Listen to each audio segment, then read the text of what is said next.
ako sa TikTok. Tingnan nyo, magmamamilya. Hi. Ganyan talaga kapag mga tunay na friendship, kapag once mag-share, diretso agad doon. Right? Yan nga ako, naghihintay ako ng ano, tapos minsan naman, wala naman siya. Baliw din yung babae. Oo, baliw din yun. Mag-share ng live, wala siya doon. Alalahan, hoy, alalahanin nyo, naghahanap siya ng future ex. Meron na. Marami yun ha. Hi, Shan.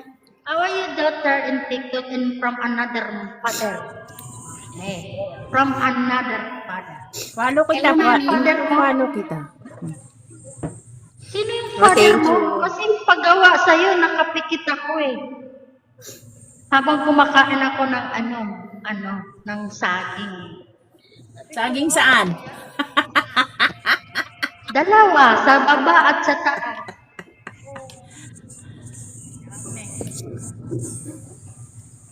Ay, naku. But anyway,